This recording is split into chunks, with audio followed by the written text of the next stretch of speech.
Parce que lorsque je parle avec des personnes qui ne sont pas convaincues que nous sommes effectivement dans une grande mascarade, que le gouvernement est en train de mettre en place des choses sciemment pour nous mettre par terre, etc.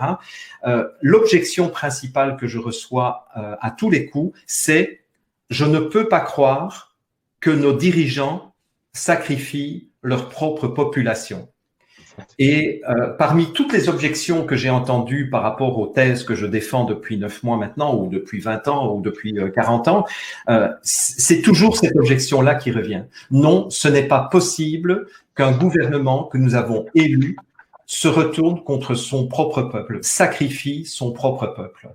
Et pourtant, c'est effectivement une hypothèse que l'on devrait prendre en considération. Mais pour pouvoir vraiment prendre cette hypothèse en considération, eh bien, il faut retourner dans le passé et regarder ce qui a été fait dans le passé et pour lesquels maintenant nous avons des documents déclassifiés qui prouvent que volontairement, que consciemment, que méthodiquement, les dirigeants d'un pays ont décidé de sacrifier une partie de sa population ou de leur population pour arriver à leur fin sur le plan politique. Mais avant cela, je voudrais vous passer une petite vidéo où vous allez me voir moi, c'est-à-dire pour une fois, je ne vais pas citer quelqu'un d'autre, je vais me citer moi-même. Dans ma conversation du lundi que j'avais publiée le 5 octobre 2020, conversation que j'avais enregistrée le 4 octobre 2020, voici ce que je vous disais. Et donc, je vais demander à Pascal, que je remercie au passage, à Pascal à la régie, de lancer cette petite vidéo et je fais le commentaire juste après.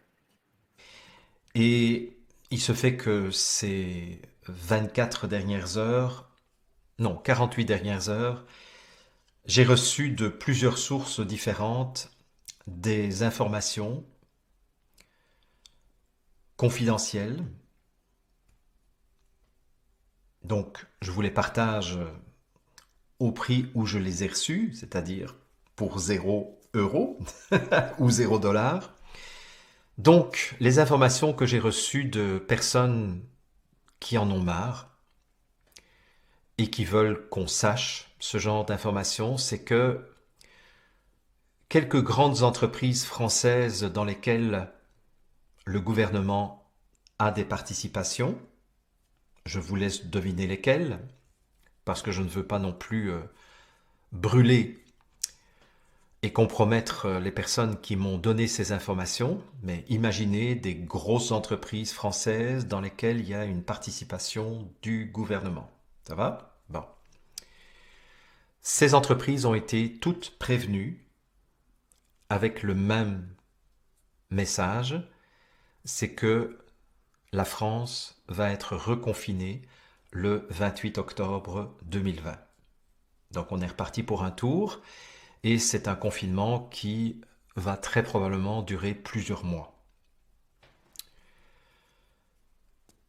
J'ai aussi une information reçue de la haute hiérarchie des forces armées françaises où on leur a demandé de se préparer à tous les scénarios possibles de guerre civile au mois de novembre en France. Ça ne veut pas dire que ça va arriver, mais ça veut dire qu'on a demandé aux militaires, aux généraux, de se préparer à toute éventualité pour faire face à ce qui pourrait dégénérer en termes de violence, violence qui démarrerait depuis les banlieues. Ces banlieues sont des lieux où la mèche est devenue extrêmement courte et où il suffirait de pas grand-chose, de spontané ou de provoqué, pour qu'une guerre civile se déclenche. J'ai eu des informations aussi de la part des forces armées canadiennes, où eux aussi se préparent à tous les scénarios possibles.